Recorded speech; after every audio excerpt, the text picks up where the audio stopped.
I love this business, and I want to be remembered as giving my all to it. John Cena is one of the greatest wrestlers ever, and everybody knows that. But what people don't know is that he actually saved the WWE twice. It's Birds of Production here. You are going to watch this video to the end, and we're going to ball out. Let's get this shit popping. In 2002, the world would be introduced to a man that would change wrestling forever and then eventually end up saving it.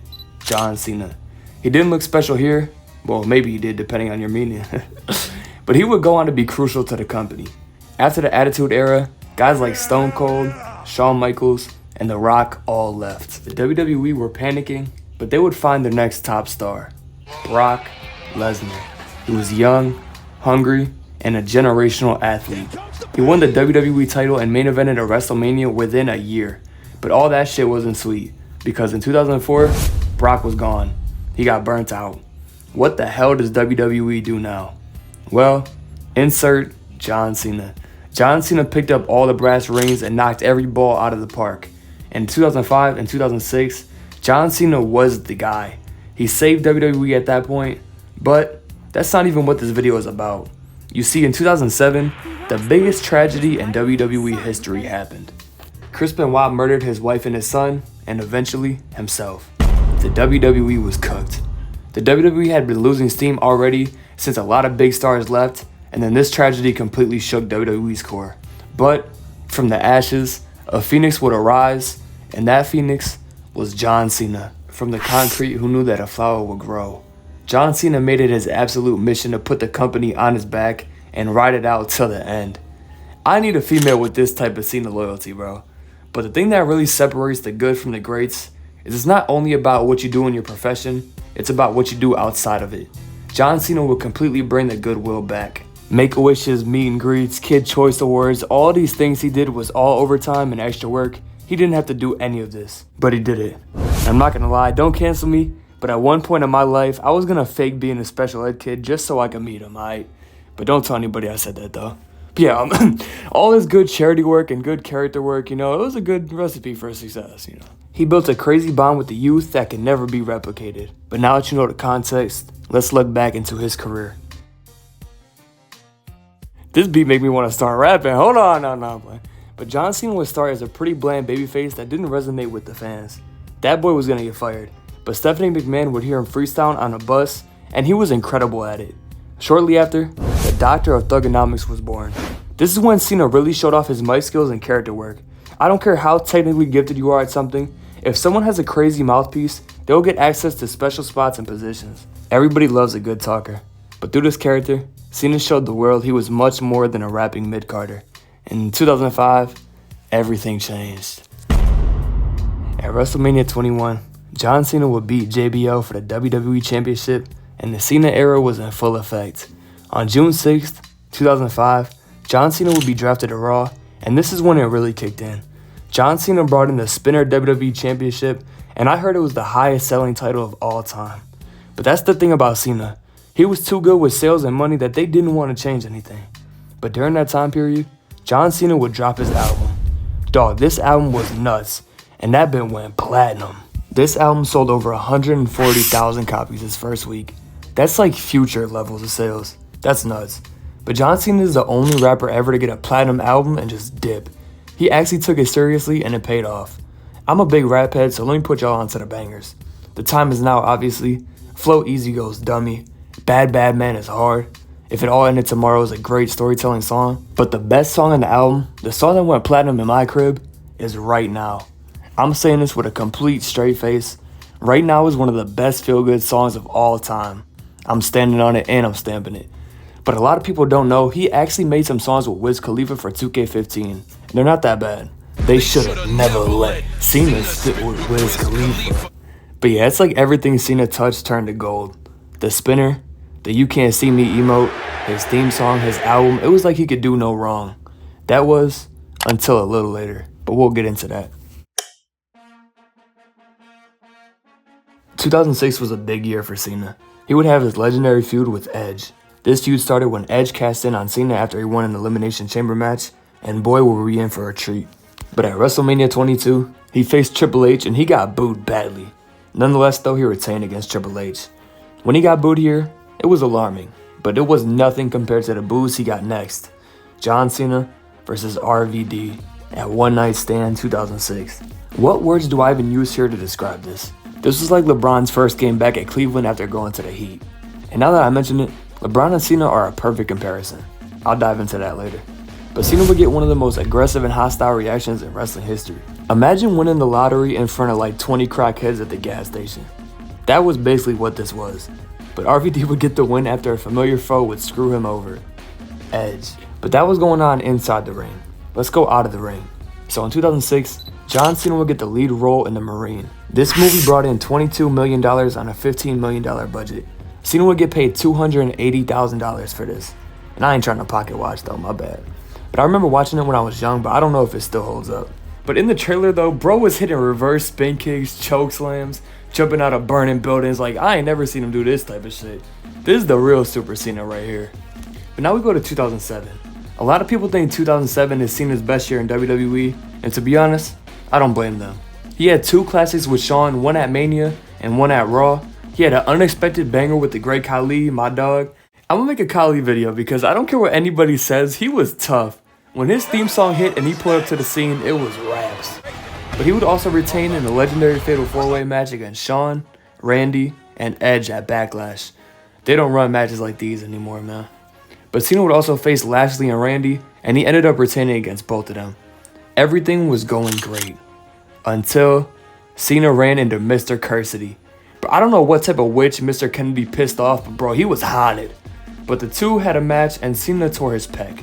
This ended the longest WWE title reign of the whole era at 280 days. At the 2008 Royal Rumble, John Cena would come back months earlier than expected, and it just shows his grind is just different.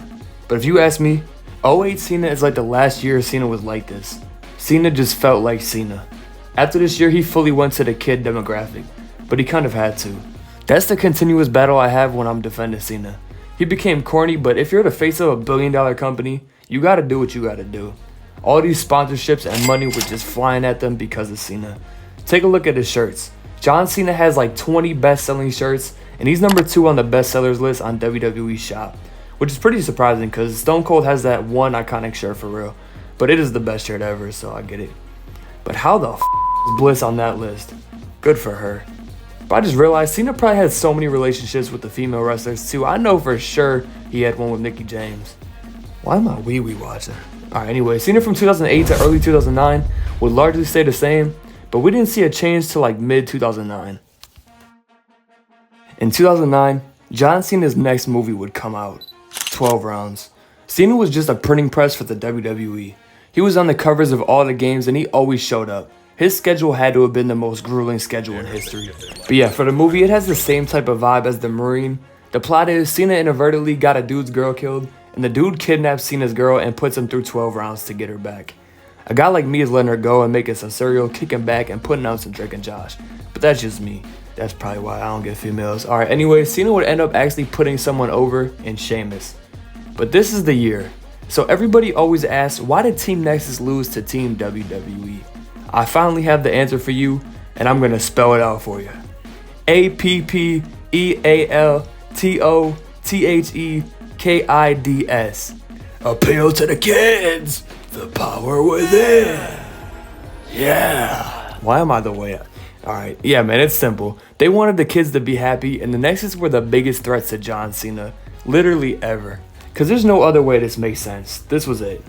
But the reason I said this is the year Cena changed is because back in 2010, there was a very annoying teenage cringe bag, and he was like the first kid to get paid for being a sped. He set the foundation for Aiden and Speed, etc. That kid's name was Fred. They were making a Fred movie, and they needed a daddy. John Cena, unfortunately, was given this criminal injustice. This kid was living my life! But he used to get on my first nerve, bruh. And you don't want to get on Angie's first nerve. But Cena used to pop out the fridge for no reason, and yeah, these movies were pretty interesting, but they were just killing Cena's swag. But this year, Cena joined the Nexus, the literal same year LeBron went to the Heat. Y'all killing me, man! But also, the comparison is so accurate. Also, this year, the WWE would get a partnership with Mattel that is still lasting to this day. So it's been like 14, 15 years and that's still going, and John Cena was the spearhead for that. And they did the 7-Eleven Wrestling Cup deal, and I didn't get any of them unfortunately, but I did get like the poster thing. It's pretty cool. I said it in one of my last vids, but I gotta say it again real quick. To anybody saying Cena isn't a draw, check this out. Out of WWE's top 10 most popular videos ever, John Cena is in 6 of them. It's nuts. In 2011 though, everything picked up for Cena. Cena will be involved in 2 of the biggest feuds in his career. The first one was against The Rock. The Rock will return in 2011, and he called out Cena. Cena needed this just to remind people who the hell he really was. He ate up The Rock damn near every week. The Rock would say Cena looked like some Fruity Pebbles, and Cena would turn that into an actual Fruity Pebbles deal. There's levels to this shit. The Rock and Cena would have some insane promo battles, and to be honest, Cena had his number every time. Until The Rock dropped this banger, of course.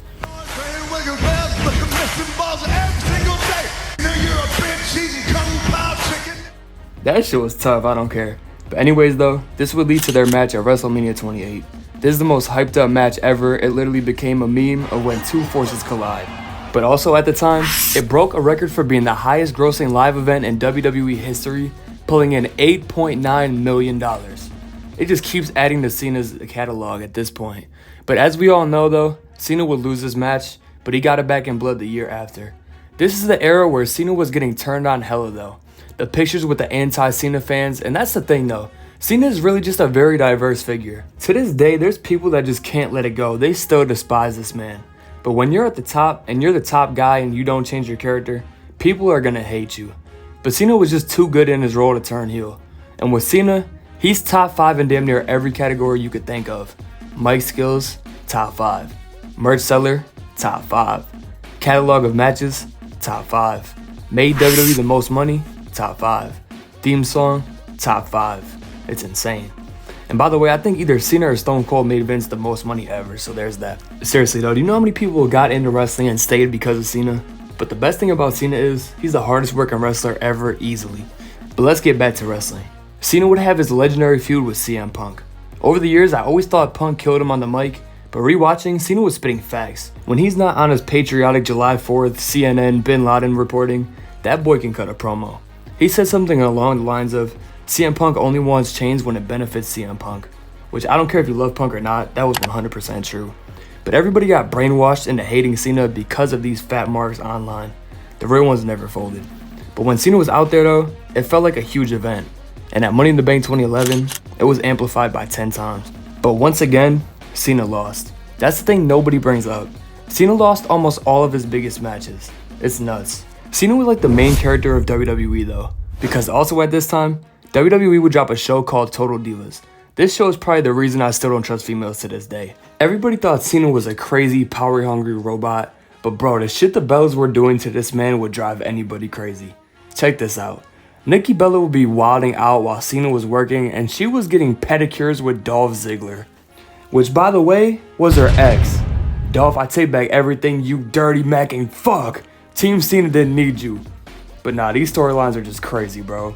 So everybody knows John Cena is very strict with his crib. You gotta text bro if you're up past 10 o'clock, okay? So Bria and Daniel moved in for a little bit to help Nikki out because she had a bad neck, okay? It's totally understandable, you know what I'm saying? As soon as they moved in, John Cena got bit by their dog.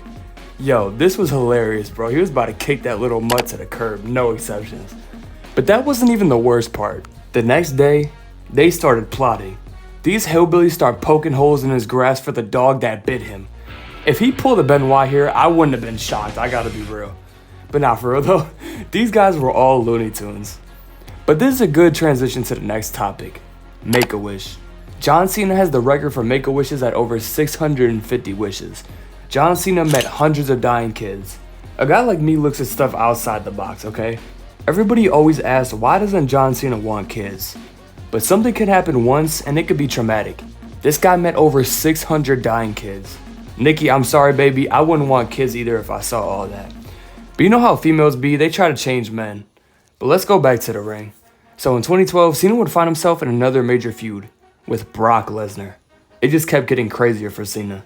The two would have a match at Extreme Rules, and Cena would get pieced up for real, but he would end up winning at the end. Finally, a big win for Cena. But towards the later part of his career is when he really started putting up bangers. My personal favorite version of Cena is the 2014 through 2016 Cena. He was in his pouch just reaching for anything he could. John Cena would have some of his best ever matches.